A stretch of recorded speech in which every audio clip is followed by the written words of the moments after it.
নমস্কার সবাইকে, competitive world Bankura চ্যানেলে সবাইকে স্বাগত। আজকে আমরা নিয়ে এসেছি এসএসসি জিডির ক্লাস নম্বর 16। চলো তাহলে দেখে নিই আজকে কী প্রশ্ন আছে। প্রথম প্রশ্ন, which Iranian origin group was known in Indian sources as Shaka Pahlava? ইরানি বংশোদ্ভূত কোন গোষ্ঠী ভারতীয় উৎসগুলোতে শক পল্লব নামে পরিচিত ছিলেন? কুষাণ, পার্থিয়ানস, ইন্দো গ্রিক নাকি শক? উত্তর হচ্ছে পার্থিয়ান। পার্থিয়ানরা আমাদের ভারতবর্ষের ইতিহাসে শক পল্লব নামে পরিচিত ছিল। চলো তাহলে দেখে নিই এই প্রসঙ্গে আমাদের কী কী এক্সট্রা ইনফরমেশন আছে। দেখো, ইন্দো গ্রিক, এদেরকে আমরা যবন বলে পরিচিত ছিলাম। আর এদের বিখ্যাত শাসক হচ্ছে মিয়েন্ডার। এই মিয়েন্দারকে নিয়ে একটা রচনা লেখা আছে, নাম হচ্ছে মিলিন্দ পানহো, যেটা লিখেছিলেন নাগসেন লিখেছিলেন মিলিন্দ পানহো। শক নামে পরিচিত ছিল এবং এদের রাজা ছিলেন রুদ্রদমন ওয়ান, যার নাম কি, শিলালেখর নাম হচ্ছে জুনাগড় শিলালেখ। পার্থিয়ান হচ্ছে পল্লব এবং এর প্রধান রাজা ছিলেন গন্ডোফার্নেস। আর কুষাণ নামে পরিচিত, এদের ছিলেন কনিষ্ক এবং এরা কুষাণরা ইউচি ট্রাইব থেকে বিলং করতেন। এবার চলে আসি পরবর্তী প্রশ্নে। Saroja Vaidyanathan, the recipient of Padma Shri in 2002 and Padma Bhushan in 2013, is a dancer of which classical dance form? Saroja Vaidyanathan, যিনি 2002 সালে পদ্মশ্রী এবং 2013 সালে পদ্মভূষণ পেয়েছিলেন, তিনি কোন শাস্ত্রীয় নৃত্যশৈলীর শিল্পী? ভরতনাট্যম, কত্থক, মণিপুরী নাকি ওড়িশি? উত্তর হচ্ছে ভরতনাট্যম। চলো দেখে নিই এই প্রশ্নের সাপেক্ষে আমাদের আর কি এক্সট্রা ইনফরমেশন আছে। সরোজা বৈদ্যনাথন, যিনি হচ্ছেন ফাউন্ডার অফ গণেশ নাট্যালয়, ইনি গণেশ নাট্যালয় প্রতিষ্ঠা করেছিলেন। রুক্মিণী দেবী অরুণ্ডেল, ফাউন্ডার হচ্ছে কলাক্ষেত্র, এবং ইনি করেছিলেন এই যে আমাদের ভারতনাট্যম নাচটাকে ইনি রিভাইভ করেছিলেন। যামিনী কৃষ্ণমূর্তি, ইনি হচ্ছেন ভারতনাট্যম এবং কুচিপুড়ির এক্সপোনেন্ট। আর মল্লিকা সারাভাই, ইনি হচ্ছেন সোশ্যাল অ্যাক্টিভিজম থ্রু ডান্সের মাধ্যমে ইনি সামাজিক কার্যকলাপ করতেন। চলে আসি পরবর্তী প্রশ্নে। In which year was the Indian press act a law that granted the government extensive power to control the press in India passed? কোন ভারতীয় প্রেস অ্যাক্ট, যা সরকারকে ভারতীয় সংবাদপত্রের উপর ব্যাপক নিয়ন্ত্রণের ক্ষমতা প্রদান করেছিল, সেটি কোন বছর পাস হয়েছিল? 1910, 1911, 1912 নাকি 1913? উত্তর হচ্ছে 1910 সালে। ভারতীয় প্রেস অ্যাক্ট কী করেছিল? এর উপরে ভারতীয় সংবাদপত্রের উপরে নিয়ন্ত্রণ এনেছিল 1910 সালে। এবং এটা কত সালে রিপিল্ড হয় বা রদ হয় কত সালে? 1921 সালে।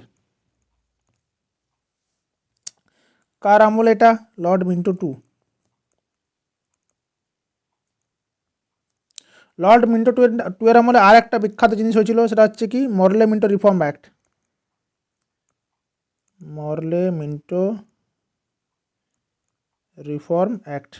কত?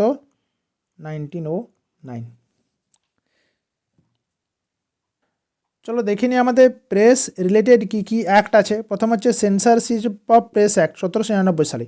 কার আমলে পাস হয়েছিল? Lord Wellesley. এখানে কী হয়েছিল, যে আমাদের যে সংবাদপত্রগুলো সেগুলো ফ্রেঞ্চ ওয়ারের সময় তাদেরকে কন্ট্রোল করা হয়েছিল।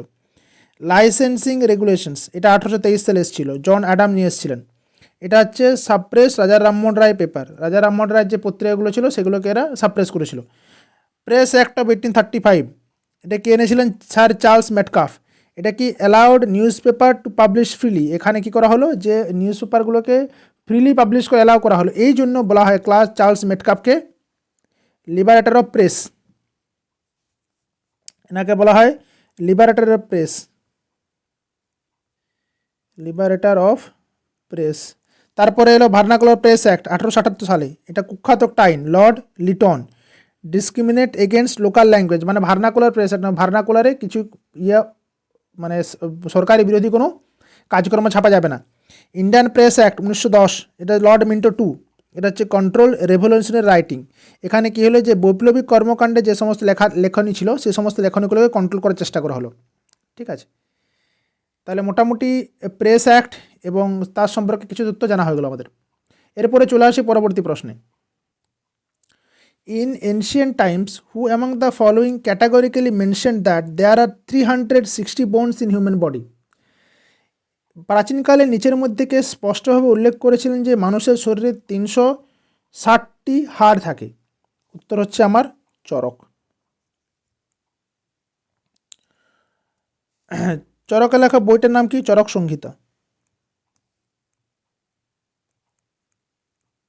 চরক সংহিতা। দেখো এখানে কি লেখা আছে, চরকের লেখা বইটার নাম হচ্ছে চরক সংহিতা। এনাকে বলা হয় ফাদার অফ মেডিসিন এবং ইনি গুণেছিলেন বোর্ডের সংখ্যা আছে 360টি। সুশ্রুতকে বলা হয়, সুশ্রুতর লেখা গ্রন্থের নাম হচ্ছে সুশ্রুত সংহিতা। এনাকে বলা হয় ফাদার অফ সার্জারি। ইনি হাড়ের সংখ্যা গুণেছিলেন 300। এবার এটা বেসিক, এত বেশি কেন? কারণ হচ্ছে দাঁত নখ সবগুলোকে এনারা হাড়ের আন্ডারে ফেলেছিলেন, তার জন্য এত বেশি। এবার চলে আসি পরবর্তী প্রশ্নে। According to the Indian constitution, which of the following is the final authority in the interpretation of the constitution? ভারতের সংবিধান অনুযায়ী নিচের মধ্যে কোনটি সংবিধানের ব্যাখ্যা প্রদানের চূড়ান্ত কর্তৃপক্ষ? লোকসভা, সুপ্রিম কোর্ট, পার্লামেন্ট নাকি প্রেসিডেন্ট? এই যে সংবিধানের ব্যাখ্যা প্রদান করা, ইন্টারপ্রিটেশন অফ দ্য কনস্টিটিউশন, এটা কি করবে? Supreme court. সুপ্রিম কোর্ট কিসের আন্ডারে? না, এটার একটা পাওয়ার আছে জুডিশিয়াল রিভিউ। জুডিশিয়াল রিভিউর মাধ্যমে সুপ্রিম কোর্ট কি করতে পারে? না, সংবিধানের ব্যাখ্যা করতে পারে। ঠিক আছে, দেখো এই টেবিলে কি আছে না বিভিন্ন অথরিটি বলা আছে এবং তাদের রোল। সুপ্রিম কোর্ট কি? Final interpreter and guardian of the constitution. Parliament কি? পার্লামেন্ট হচ্ছে অ্যামেন্ড দ্য কনস্টিটিউশন। আর্টিকেল 368 আন্ডারে পার্লামেন্ট কি করতে পারে? সংবিধানকে অ্যামেন্ড করতে পারে, কিন্তু একটা জিনিস, provided that it can not change the basic structure of the constitution. যেটা সুপ্রিম কোর্ট বললো, দাঁড়াও কী করলো? ইট ক্যান নট চেঞ্জ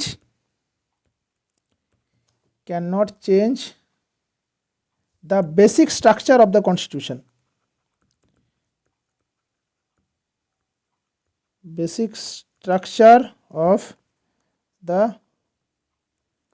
constitution, এটা সুপ্রিম কোর্ট কি কোথায় বললো? না কেশবানন্দ ভারতী কেসে।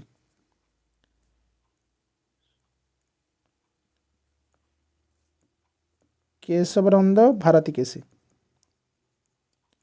কেসে সুপ্রিম কোর্ট বললো যে পার্লামেন্ট সমস্ত কনস্টিটিউশন চেঞ্জ করে দিতে পারে, কিন্তু but it can not change the basic structure of the constitution. এরপরে প্রেসিডেন্টের কাজ কি? নিচ্ছে head of the state, protects and defends the constitution. লোকসভার কাজ কি? Part of the legislature that makes law. Lok Sabha আমরা জানি যে লেজিসলেচারে 3টে পার্ট, সেটা হচ্ছে লোকসভা, রাজ্যসভা এবং প্রেসিডেন্ট। তাহলে বা পার্লামেন্টের 3টে পার্ট, তাহলে এখানে তোমার হচ্ছে এটা একটা লোকসভা একটা পার্ট, যেখান থেকে কি হয়? যে কোনো লগুলো তৈরি হয়। এবার চলে আসি পরবর্তী প্রশ্নে।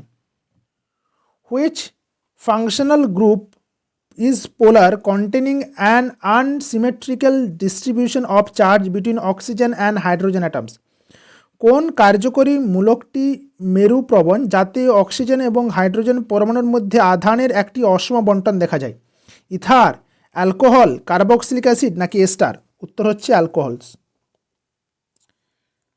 অ্যালকোহলের যেটা কার্যকরী মূলক সেটা কি? মূলক কিনা সেটা হচ্ছে OH। এবার এখানে কি হয়? এই যে ও আছে আর একটা নিশ্চয়ই একটা বর্ণের সাথে যুক্ত আছে, তাহলে কি হয়? এটা হচ্ছে তোমার ডেল্টা মাইনাস আর এটা হয় ডেল্টা প্লাস।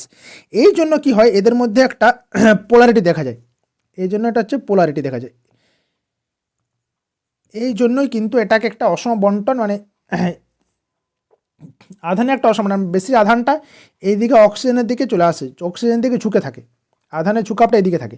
তাহলে এই জন্য এটা এখানে একটা পোলারিটি সৃষ্টি হয় বা ডাইপোল তৈরি হয়। ঠিক আছে, এই প্রশ্ন এটাই বলছে। এবং এটা কি কোন ক্ষেত্রে হয়? না অ্যালকোহলের ক্ষেত্রে। দেখো এখানে কিছু আমাদের ফাংশনাল গ্রুপ এবং তাদের গঠন বলা আছে। অ্যালকোহলের ফাংশনাল গ্রুপ হচ্ছে OH, যার নাম হচ্ছে হাইড্রক্সিল। ইথার হচ্ছে O, দুদিকে দুটো, এবং এটাকে অ্যালকক্সি বলা হয়। কার্বক্সিলিক অ্যাসিড হচ্ছে COOH, এটা কার্বক্সিল মূলক বলা হয়। এস্টার হচ্ছে COR, এটাকে এস্টার বলা হয়। ঠিক আছে, এরপর চলে আসি পরবর্তী প্রশ্নে। দ্য স্বচ্ছ ভারত অভিযান is celebrated on which Indian national festival? স্বচ্ছ ভারত অভিযান ভারতের কোন জাতীয় উৎসবে পালন করা হয়? New year, republic day, independence day, Gandhi Jayanti? উত্তর হচ্ছে গান্ধী জয়ন্তী।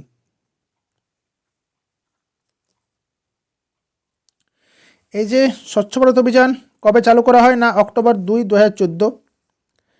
এটার অবজেক্টিভ কী ছিল? Universal sanitation coverage to eliminate open defecation, মানে ভারতীয় সর্বত্র স্যানিটেশন ব্যবস্থা উন্নত করা এবং উন্মুক্ত স্থানে মলমূত্র নির্মূল করা। সিম্বল কি? এটা তোমার হচ্ছে মহাত্মা গান্ধী চশমা একটা দেওয়া হয়, যেখানে নির্দেশ করে দেশ তার চোখে পরিচ্ছন্ন স্বপ্ন দেখছে। এবং এর যে মোটো কি? এক কদম স্বচ্ছতা কি ওর, মানে স্বচ্ছতার দিকে এক ধাপ, এটা হচ্ছে এর মোটো। এবার চলে আসি পরবর্তী প্রশ্নে। How many events are played in Olympic badminton? Olympic ব্যাডমিন্টনে কতটি ইভেন্ট খেলা হয়? 5টি, 6টি, 3টি না 7টি? উত্তর হচ্ছে 5টি। 5টি ইভেন্ট খেলা হয় অলিম্পিক ব্যাডমিন্টনে। চলো তাহলে দেখিনি কোন কোন 5টা ইভেন্ট। মেন্স সিঙ্গেল, পুরুষদের সিঙ্গেল, উইমেন্স সিঙ্গেল, মহিলাদের সিঙ্গেলস, মেন্স ডাবলস, পুরুষদের ডাবলস, ওমেন্স ডাবলস আর মিক্সড ডাবলস, এই 5টা ক্যাটাগরিতে আমাদের খেলা হয় ব্যাডমিন্টন। এবার চলে আসি পরবর্তী প্রশ্নে। During which 5-year plan did India face the challenge of the influx of Bangladeshi refugees? কোন পঞ্চবার্ষিকী পরিকল্পনাকালীন ভারত বাংলাদেশি শরণার্থীদের আগমনের চ্যালেঞ্জের সম্মুখীন হয়েছিল? 6th plan, 5th plan, 2nd plan নাকি 4th প্ল্যান? উত্তর হচ্ছে 4th 5-year প্ল্যান। এই সময় কি হয়েছিল? যে ইন্দো পাক ওয়ার 1971, এই সময় হয়েছিল। তাহলে সেক্ষেত্রে কী হয়েছিল? যে আমাদের প্রচুর সে সময় বাংলাদেশি রিফিউজি বাংলাদেশ থেকে ভারতে আসতে শুরু করে এবং প্রায় মোটামুটি 1 কোটির কাছাকাছি মানুষ রিফিউজি হয়ে এসেছিলো। তাহলে সেটা একটা আমাদের ভারতবর্ষের অর্থনীতিতে বিশাল বড় পরিমাণে চাপ সৃষ্টি করে। আর বাকি অপশনগুলো আমরা জানি। সেকেন্ড 5-year প্ল্যানে কী হয়েছিল? এখানে তোমার হচ্ছে ইন্ডাস্ট্রিয়ালাইজেশন হয়েছিল।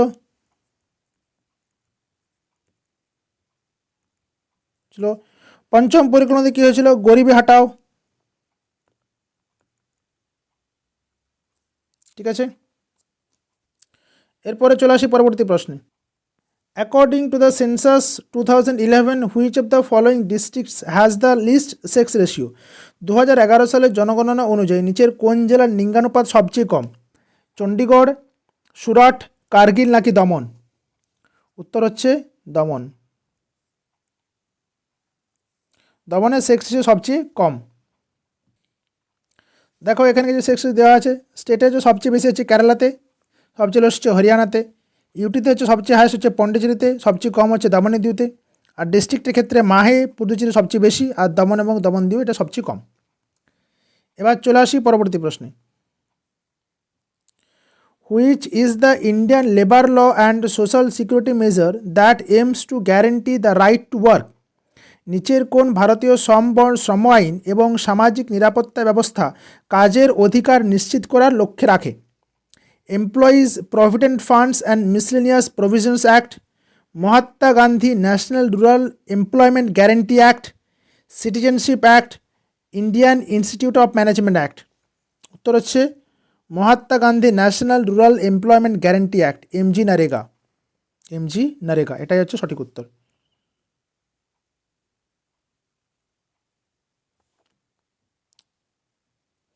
এই অ্যাক্টটা কি বলে? না এটা বলে হচ্ছে তোমার 100 দিনের কাজ, 100 days অফ ওয়ার্ক। এবার এই অ্যাক্টটা 2006 সালে শুরু হয়েছিল as national rural employment guarantee act, যেটা 2009 সালে নাম চেঞ্জ হয়ে যায় Mahatma Gandhi national rural employment guarantee act, MG NREGA. ঠিক আছে, নরেগা থেকে এমজি নরেগা 2006 সালে শুরু হয়। স্টার্টেড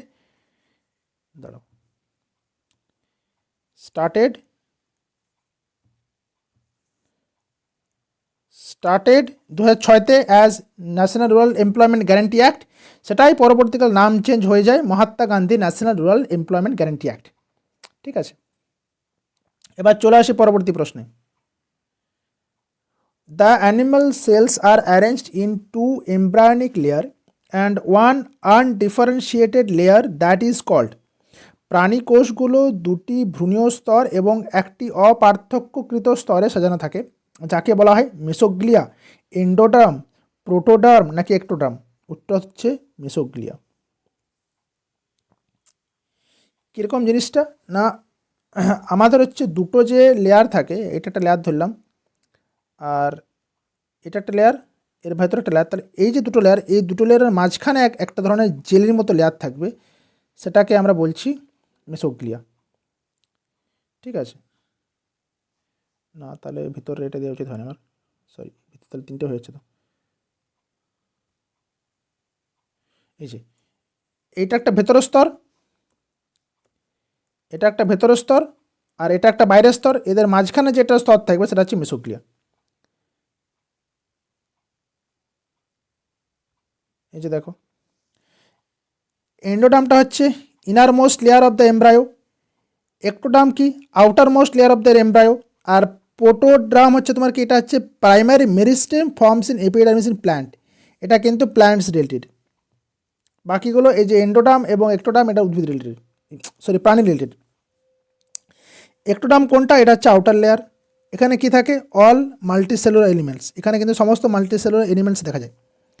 এন্ডোডার্ম এটা ভেতরের স্তর বললাম যেটা, এটাও সমস্ত মাল্টিসেলুলার অর্গানিজম দেখা যায়। মেসোগ্লিয়া, মেসোগ্লিয়া হচ্ছে যেটা বললাম আনডিফারেন্সিয়েটেড জেলি লাইক লেয়ার, এটা কোথায় দেখা যায়, যেন ডিপ্লোবাস্টিক যে সমস্ত প্রাণী তাদের ক্ষেত্রে।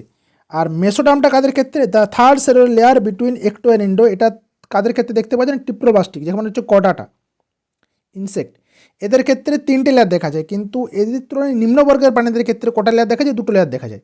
তাহলে আমরা চলো দেখে নিই সামান্য একটু এই যে ডিপ্লোবাস্টিক আর ট্রিপ্লোবাস্টিক সম্পর্কে একটু কনসেপ্ট জেনে নিই। দেখো, ডিপ্লোবাস্টিকের ক্ষেত্রে বাইরের স্তরটা হচ্ছে একটোডার্ম, এদের ট্রিপ্লোবাস্টিকের ক্ষেত্রেও বাইরের স্তরটা একটোডার্ম, ইনার লেয়ার ভেতরের স্তরটাও ডিপ্লোবাস্টিকের ক্ষেত্রে এন্ডোডার্ম, ট্রিপ্লোবাস্টিকের ক্ষেত্রে এন্ডোডার্ম। এবার মিডিল লেয়ার, এইখানে কি থাকে, মাঝখানে মানে একটোডার্ম এবং এন্ডোডার্মের মাঝখানে একটা মেসোগ্লিয়ার স্তর থাকে, যেটাকে কিন্তু আমরা পার্থক্য সেভাবে করতে পারি না এবং এটা জেলি লাইক স্ট্রাকচার থাকে। আর এখানে কি ট্রিপ্লোপ্লাস্টিক সেলের ক্ষেত্রে কিন্তু মেসোডার্ম একদম পারফেক্টলি আর একটা ভাগে বিভক্ত থাকে, এটা হচ্ছে মোর কমপ্লেক্স। এই এই ডিপ্লোপ্লাস্টিক সেলগুলো হয়, এই ডিপ্লোপ্লাস্টিক প্রাণীগুলো হয় সিম্পলিয়ার, আর ট্রিপ্লোপ্লাস্টিক প্রাণীগুলো হয় মোর কমপ্লেক্স ইন নেচার, যেমন হিউম্যান, বার্ড, ইনসেক্ট এটসেট্রা। ঠিক আছে, তাহলে মোটামুটি ডিপ্লোপ্লাস্টিক এবং ট্রিপ্লোপ্লাস্টিক সম্পর্কে জানা গেল। এবার চলে আসি পরবর্তী প্রশ্নে। Dash is a type of carbonate sedimentary rock, it is mainly composed of the minerals calcite and aragonite. Dash হল এক প্রকার কার্বনেট পললশিলা, এটি মূলত ক্যালসাইট এবং অ্যারাগোনাইট খনিজ দ্বারা গঠিত। লাইমস্টোন, ফেল্ডস্পার, মার্বেল নাকি গার্নেট। উত্তর হচ্ছে চুনাপাথর, লাইমস্টোন। দেখো, লাইমস্টোনটা এক ধরনের সেডিমেন্টারি রক এবং এটা মূলত ক্যালসাইট এবং আর্গোনাইট দ্বারা গঠিত, এবং এর প্রধান উপাদান হচ্ছে CaCO3, ক্যালসিয়াম কার্বনেট। মার্বেল এটা এক ধরনের মেটামরফিক রক, এটা হচ্ছে রিক্রিস্টালাইজ ক্যালসাইট থেকেই মার্বেল উৎপত্তি হয়েছে। এবার এটা কি করে হয়, যে হাই হিট এবং প্রেসার অন লাইমস্টোন, যদি আমরা লাইমস্টোনকে প্রচণ্ড হিট এবং প্রেসারের মধ্যে রাখি তখন সেখান থেকে মার্বেল উৎপন্ন হয়। ফেল্ডস্পার কি, ফেল্ডস্পার এটা এক ধরনের মিনারেলস বা খনিজ, এটা কী দ্বারা গঠিত, প্রধানত অ্যালুমিনিয়াম সিলিকেট, এটা হচ্ছে তোমার এক ধরনের ইগনিয়াস রক। গার্নেট কি, গার্নেট এক ধরনের মিনারেল, এটা হচ্ছে সিলিকেট গ্রুপের মিনারেল এবং এটা তোমার হচ্ছে জেমস্টোন এখান থেকে তৈরি করা যায়। ঠিক আছে, তাহলে মোটামুটি বোঝা গেল। এরপরে চলে আসি পরবর্তী প্রশ্নে।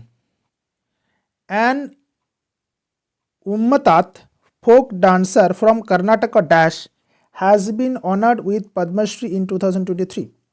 কর্ণাটকের একজন উম্মতাত লোক নৃত্যশিল্পী 2023 সালে পদ্মশ্রী সম্মানে ভূষিত হয়েছেন। ইনি কি, রানী মাচাইয়া, শরণ রানী ব্যাকলিওয়াল, রানী করণনায়ক নাকি দেবিকা রানী। উত্তর হচ্ছে আমাদের রানী মাচাইয়া। ইনি একজন উম্মাদ ফোক ডান্সার যাকে 2023 সালে পদ্মশ্রী অ্যাওয়ার্ডে ভূষিত করা হয়েছে। এই যে রানী মাচাইয়া, ইনি ছিলেন হচ্ছে ড্যান্স ফর্ম, এনার হচ্ছে উম্মাহাত, এবং এই যে রিজিয়নটা এটা তোমার হচ্ছে কোডেগু বা কুর্গ অঞ্চল। এই যে কুকটা কিন্তু এসএসসিতে আর একটা কোনো একটা পরীক্ষাতে এসেছিলো, এক্স্যাক্টলি আমার এই মুহূর্তে কোন পরীক্ষা খেয়াল পড়ছে না, তবে কুর্গটা কোনো একটা কোশ্চেন আনসার ছিল এবং সেখানে এটা ছিল যে উম্মাহাত, এই যে ডান্সের ফোক ডান্সটা এটা কোন জায়গায় দেখতে পাওয়া যায়। কমিউনিটি হচ্ছে এটা কোডাভা কমিউনিটি থেকে, এবং তাকে পুরস্কার দেওয়া হয় 2023 সালে। এবারে বাকি যে অপশন ছিল, শেরন রানী, ইনি ছিলেন ফেমাস সারদ প্লেয়ার। রানী কারনা, ইনি হচ্ছেন কত্থক ড্যান্সার। দেবিকা রানী, ইনি হচ্ছেন first lady of Indian cinema, Dadasaheb Phalke winner পেয়েছিলেন 1969-এ।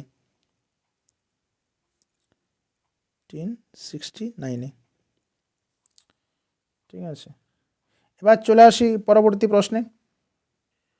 হু among the following was the founder of Bhoodan Yagna in India? নিচের মধ্যে কে ভারতে ভূদান যজ্ঞের প্রতিষ্ঠা ছিলেন? সুভাষচন্দ্র বসু, বল্লভভাই প্যাটেল, বিনোবা ভাবে নাকি মহাত্মা গান্ধী? উত্তর হচ্ছে বিনোবা ভাবে।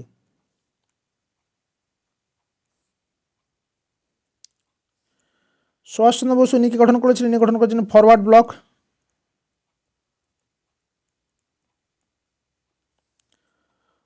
বল্লভভাই প্যাটেল ইনি করেছিলেন, ইনি আমাদের স্বাধীনতার পরে সমগ্র স্টেটগুলোকে ভারতের অন্তর্ভুক্ত করেছিলেন। মহাত্মা গান্ধী ইনি সবরমতী আশ্রম প্রতিষ্ঠা করেছিলেন।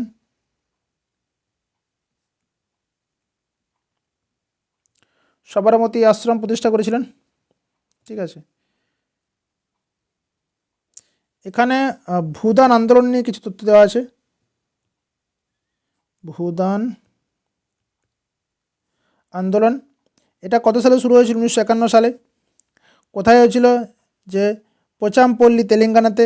ফিলোসফি কি ছিল? সর্বদা এবং নন ভায়োলেন্স। গান্ধীজির যে ইয়ে ছিল, গান্ধীর যে সেটাই উনি পরবর্তীকালে বহন করে নিয়ে গেছিলেন। এভলিউশন কি? Led to Gramdan. পরবর্তীকালে এটা ভূদান থেকে গ্রামদানে পরিণত হয়ে যায়। ঠিক আছে, এবার চলে আসি পরবর্তী প্রশ্নে। Which of the following states is characterised by salt marshes known as Rann? নিচের কোন রাজ্যটি রান নামে পরিচিত লবণাক্ত জলাভূমি দ্বারা চিহ্নিত? মহারাষ্ট্র, ঝাড়খণ্ড, গুজরাট নাকি পাঞ্জাব? উত্তর হচ্ছে আমার গুজরাট। গুজরাটে রান নামক জলাভূমি দেখতে পাওয়া যায়। কচ্ছের রান, কচ্ছের রান নামক জলাভূমি দেখতে পাওয়া যায়। এবারে দেখিনি এই সম্পর্কে আর কী কী তথ্য আমাদের কাছে আছে। প্রথম হচ্ছে লোকেশন, এটা তোমার হচ্ছে কচ্ছ ডিস্ট্রিক্ট, গুজরাটে।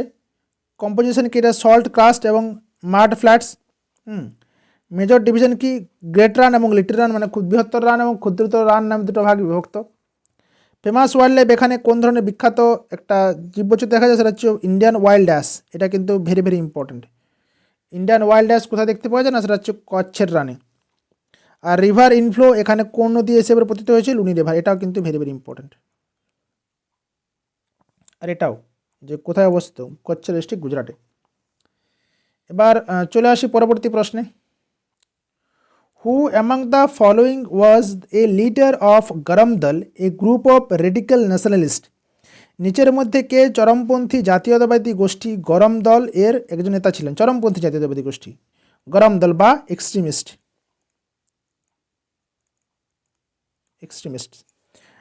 দাদাভাই নৌরোজি, বিপিনচন্দ্র পাল নাকি সুরেন্দ্রনাথ ব্যানার্জি নাকি গোপালকৃষ্ণ গোখলে? উত্তর হচ্ছে বিপিনচন্দ্র পাল।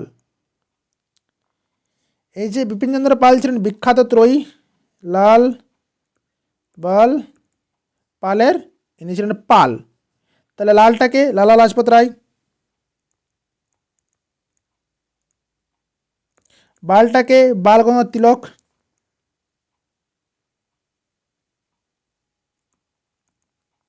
রাইট, আর পালটা হচ্ছে বিপিনচন্দ্র পাল।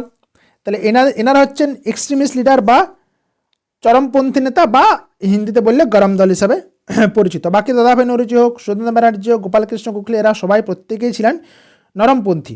নরমপন্থীরা যারা, তারা কিসে বিশ্বাস করত? নরমপন্থীরা বিশ্বাস করতো 3Pতে। 3P কি কি? প্রেয়ার, প্রোটেস্ট আর পিটিশন। প্রেয়ার, প্রোটেস্ট এবং পিটিশনের মাধ্যমে, এবং এরা সবসময় চাইতো কনস্টিটিউশনাল রিফর্ম। কনস্টিটিউশনাল রিফর্ম যাতে সবসময় এরা, তাহলে এই যে এটা হচ্ছে নরমপন্থীদের যে কোনো একটা কাজ করার পন্থা, ঠিক আছে। আমি ঠিকভাবে একটা তোমার হচ্ছে চরমপন্থী এবং নরমপন্থীদের একটা পার্থক্য বোঝার চেষ্টা করেছি। প্রথমে হচ্ছে লিডার কারা ছিলেন, লাল বাল পাল যেটা বলে দিলেন অলরেডি, অরবিন্দ ঘোষ। এখানে কে ছিলেন, গোখলে, নরোজি, ফিরোজ শাহ মেহতা, সুরেন্দ্র ব্যানার্জি। এরা মেথড কি, স্ট্রাইকস, বয়কট, স্বদেশী। এরা হচ্ছে পিটিশন, প্রেয়ার এবং প্রোটেস্ট, আবেদন নিবেদনের মাধ্যমে। এদের গোল কি ছিল, স্বরাজ বা সেলফ রুল। এখানে ছিল কনস্টিটিউশন রিফর্ম। এরা কিসে বিশ্বাস করতেন, ডাইরেক্ট অ্যাকশন আর মাস এজিটেশন। চলো একদম সবাই মিলে চলো, মাস এজিটেশন হোক, মাস মুভমেন্ট হোক। আর এনারা চাইতেন কি, faith in British sense justice. এনাদের বলতে না, ব্রিটিশরা কি ইংল্যান্ডে তো এত ভালো কাজ করেছে, তাহলে আমাদের দেশেও কি, আমাদের দেশে নিশ্চয়ই অতটা খারাপ করবে না, কারণ ওরা এত বেশি সভ্য দেশের মানুষ তো। কিন্তু অচিরেই এনাদের পন্থাটা ফেলিওর হয়ে যায়, তাই না। তারপরে আস্তে আস্তে কী হয়, যে প্রিডমিনেন্স অফ এক্সট্রিমিস্ট।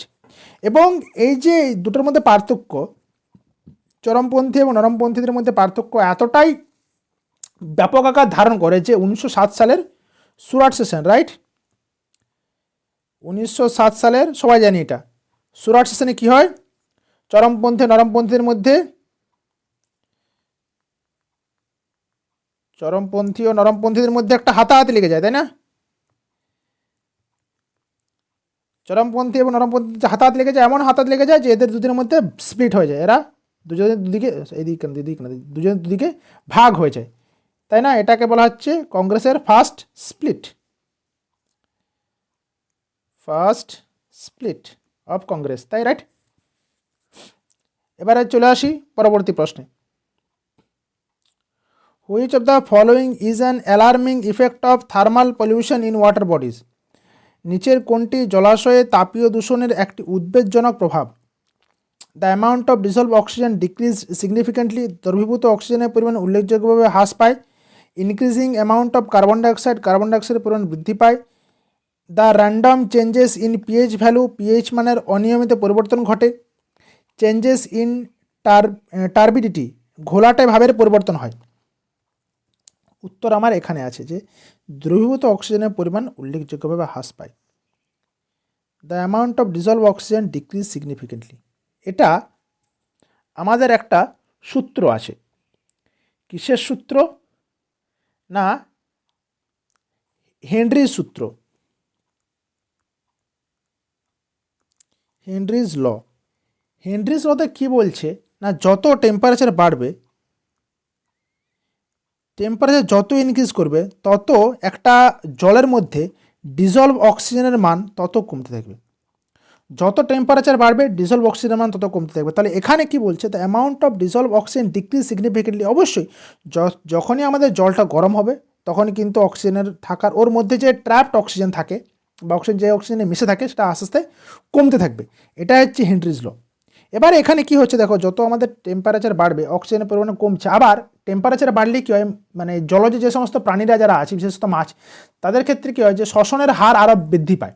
তাহলে একদিকে মাছের শ্বসনের হার বৃদ্ধি পাচ্ছে, তার মানে কি, মাছের অক্সিজেন বেশি দরকার, অথচ জল অক্সিজেন ধরে রাখতে পারছে না। তাহলে কি হবে, আস্তে আস্তে মাছগুলো, প্রত্যেকটা মাছ মরে যেতে থাকবে। তাহলে এটাই হচ্ছে এখানে প্রবলেম। দেখো থার্মাল, হঠাৎ করে যদি থার্মাল তাপমাত্রা বেড়ে যায়, তার কী প্রবলেম হতে পারে। থার্মাল শক হতে পারে, যে sudden temperature changes skill sensitive species, যে সমস্ত স্পিসিস মাত্রার উপরে সংবেদনশীল, বিশেষ করে পলিপ, মানে আমাদের কোরালের যে ইয়েগুলো হয়, মানে কোরালরা কিন্তু এই তাপমাত্রা থেকে বিশাল সেন্সিটিভ। তাহলে আস্তে আস্তে যদি পৃথিবীর তাপমাত্রা, গ্লোবাল ওয়ার্মিং হোক বা ওই জায়গার স্থানের সমুদ্রের জলের তাপমাত্রা বৃদ্ধি পাক, যাই হোক, তাতে কিন্তু কোরালদের ভয়ঙ্কর রকম ক্ষতিগ্রস্ত হয়। তাহলে ওটা একটা উদাহরণ হতে পারে। Loss of biodiversity, warm water species replace cold water species.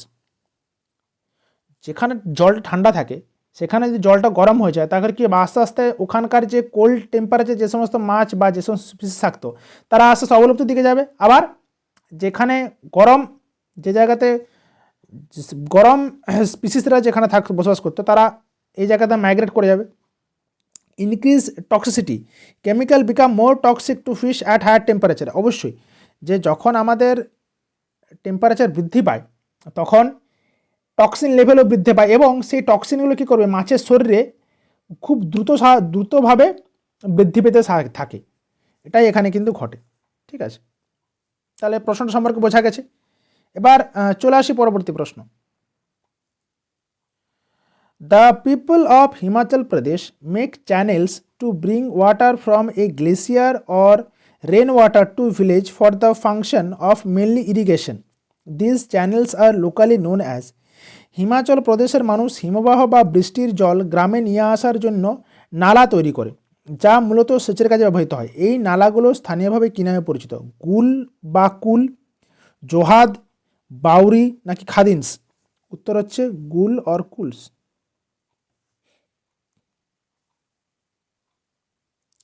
গুল বা কুল নামে পরিচিত হচ্ছে যেখানে হিমাচল প্রদেশের মানুষজনরা হিমবাহ গোলা জল বা কোনো এক নদীর থেকে জল নিয়ে এসে পরে এক জায়গায় সঞ্চয় করে রাখেন।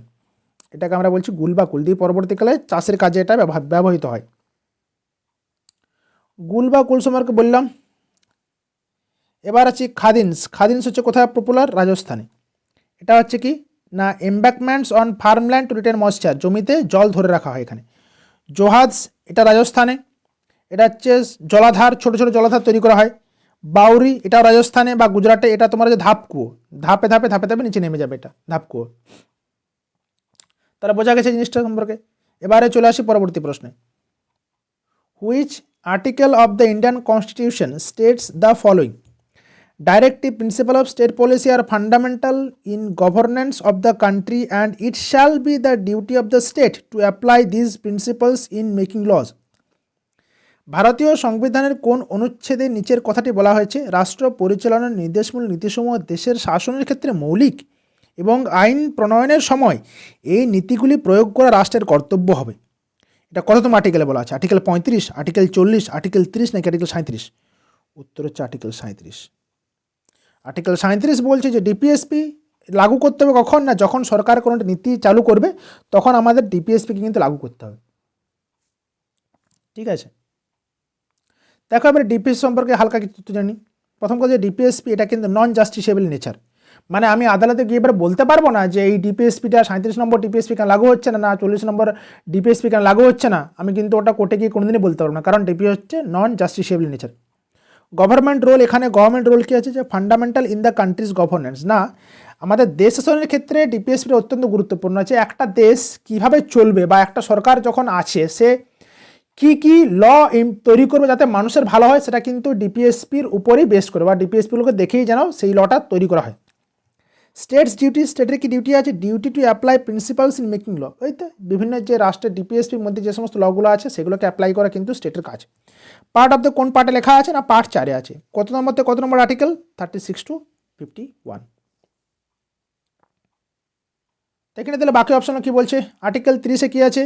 Right of minorities to establish and administer educational institution, সংখ্যালঘুদের শিক্ষা প্রতিষ্ঠান স্থাপনের অধিকার। আর্টিকেল 35 কি বলছে? যে power of parliament to legislate on fundamental rights, এই মৌলিক অধিকার নিয়ে আইন প্রণয়নের ক্ষমতা একমাত্র পার্লামেন্টের আছে।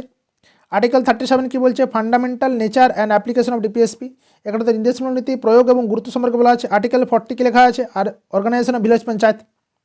ঠিক আছে, এবার চলে আসি পরবর্তী প্রশ্নে। হু among the following প্রিসাইডস over the meeting of the council of ministers in a state? নিচের মধ্যে কে একটি রাজ্যের মন্ত্রী পরিষদের সভার সভাপতিত্ব করেন? Chief minister of the state, রাজ্যের মুখ্যমন্ত্রী, chief secretary of the state, রাজ্যের মুখ্য সচিব, speaker of the legislative assembly, বিধানসভার অধ্যক্ষ, আর chairman of the legislative council, বিধানসভার পরিষদের চেয়ারম্যান। উত্তর হচ্ছে কি না রাজ্যের মুখ্যমন্ত্রী, মিনিস্টার অফ দ্য স্টেট। ইনি কী করেন? ইনি হচ্ছেন he is the head of the council of ministers, head of the council of ministers. ঠিক আছে, দেখো এখানে কিছু বডি এবং তাদের কি প্রিসাইডিং অফিসার নাম লেখা আছে। কাউন্সিল অফ মিনিস্টার্স প্রিসাইড কে করেন? মুখ্যমন্ত্রী, এটা কি head of the state government. Legislative assembly, এটাকে কে করেন? প্রিসাইডিং অফিসার স্পিকার, একে কি head of the lower house of the parliament. Legislative council chairman করেন head of the upper house. আর স্টেট ক্যাবিনেট মিটিং, এটা হচ্ছে মুখ্যমন্ত্রী, decides the agenda and policy of the matters. ঠিক আছে, এবার চলে আসি পরবর্তী প্রশ্ন। According to census 2011 of India, which metropolitan city has the highest population? 2011 সালের জনগণনা অনুযায়ী কোন মহানগরটি জনসংখ্যা সর্বাধিক? কলকাতা, মুম্বাই, দিল্লি নাকি চেন্নাই? উত্তর হচ্ছে মুম্বাই। মুম্বাইয়ের জনসংখ্যা সবচেয়ে বেশি। দেখে নিই আমাদের চারটা বৃহৎ বৃহৎ মেট্রোপলিটন সিটি। প্রথমে হচ্ছে মুম্বাই, তারপর হচ্ছে দিল্লি, তারপর হচ্ছে কলকাতা, তারপর হচ্ছে চেন্নাই। ঠিক আছে, এবার চলে আসি পরবর্তী প্রশ্নে। ওটা যাওয়ার আগে একটা ছোট্ট টেবিল দেওয়া আছে, সেটা হচ্ছে যে most popular state Uttar Pradesh, least popular state Sikkim, most popular district Thane Maharashtra, highest literacy rate Kerala. ঠিক আছে, জাস্ট একটা জেনে নিলাম আর কি। চলে আসি পরবর্তী প্রশ্নে। Which of the following is not a hydro electric power plant? নিচের কোনটি জলবিদ্যুৎ কেন্দ্র নয়?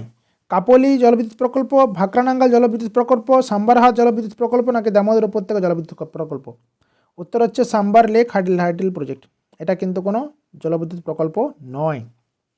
ঠিক, দেখো তাহলে কিছু তথ্য জেনে নিই। সম্বর লেক এটা রাজস্থান অবস্থিত, এটা একটা সল্ট লেক। এখানে কি আছে? ইনল্যান্ড ড্রেনেজ বেসিন আছে। কপলি আসাম বা মেঘালয়, এটা হাইড্রো ইলেকট্রিক বিদ্যুৎ, কপলি রিভার। ভাকরা হচ্ছে অরুণাচল প্রদেশ পাঞ্জাব, হাইড্রো ইলেকট্রিক সুতরাজ রিভারের উপরে। Damodar valley West Bengal Jharkhand, multipurpose, এবং এটা হচ্ছে দামোদর রিভারের উপরে অবস্থিত। এবার চলে আসি পরবর্তী প্রশ্নে। Who among the following founded the Sundarban township near Vijayanagar called Nagalapuram after his mother? নিচের মধ্যে কে তার মায়ের নাম অনুসারে বিজয়নগরের কাছে নাগালাপুরম নামে একটি উপশহর প্রতিষ্ঠা করেছিলেন? কৃষ্ণদেব রায়া, অচ্যুত দেব রায়া, সদাশিব রায়া নাকি রামারায়া? উত্তর হচ্ছে কৃষ্ণদেব রায়া। ইনি বিজয়নগরের কাছে একটি নাগালাপুরম নামে শহর প্রতিষ্ঠা করেছিলেন। ঠিক আছে, দেখো একটা টেবিল আছে এখানে। কৃষ্ণদেব রায়া কোন বংশের লুডার না টুলুভা? এনার সময়টাকে বলা হয় যে গোল্ডেন এজ অফ বিজয়নগর। ইনি দুটো বই লিখেছিলেন, একটা হচ্ছে কি অমুক্ত মাল্যদা, একটা বলে তার নাম হচ্ছে অমুক্ত মাল্যদা। অচ্যুতদেব রায় ইনি তুলুভ বংশের রাজা, এটা সাকসেসর হবে কৃষ্ণদেব রায়। সদাশিব রায় তুলুভ বংশের রাজা, এটা তুমি last ruler of dynasty. Ramaraya এটা চারাবি ডাইনাস্টির, ইনি হচ্ছে led the army to the battle of Talikota 1665। কাদের কাদের মধ্যে হয়েছিল? এটা তোমার হয়েছিল যে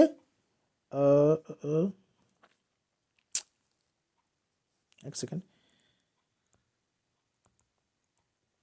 battle of Talikota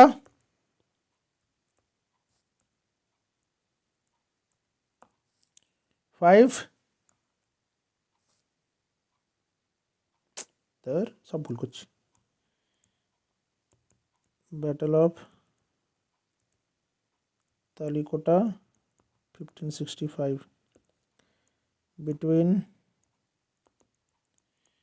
Vijayanagara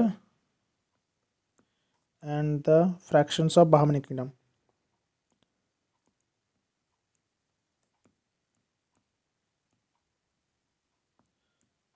বাহামানি kingdom. ঠিক আছে, এবার চলে আসি পরবর্তী প্রশ্নে। চলে আসছে আজকের শেষ প্রশ্ন। In which sport the term dolphin kick commonly used? Dolphin kick শব্দটি সাধারণত কোন খেলায় ব্যবহৃত হয়? High jump, swimming, javelin throw নাকি লং জাম্প? উত্তর হচ্ছে সুইমিং, সাঁতারে। সাঁতারে আমরা ডলফিন কিক ব্যবহার করে থাকি। চলো তাহলে দেখে নিই কিছু কিছু আমাদের এই রিলেটেড কিছু টার্মিনোলজি। প্রথমে আছে হাই জাম্প, এটা হচ্ছে Fosbury flop, scissors kick. Javelin throw, grip, runway, foul line. Long জাম্পের সাথে কি take off board, pit, hitch kick. সুইমিংয়ের ক্ষেত্রে কি crawl, butterfly, springboard, stroke etcetera. প্রত্যেকটা অ্যাটসেট্রা। তাহলে আজকের লেকচার এই পর্যন্তই।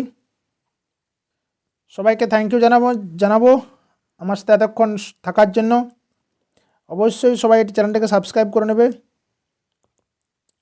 আর বেল আইকনটা ক্লিক করতে ভুলবে না। আর বন্ধুর সাথে অবশ্যই শেয়ার অ্যান্ড শেয়ার।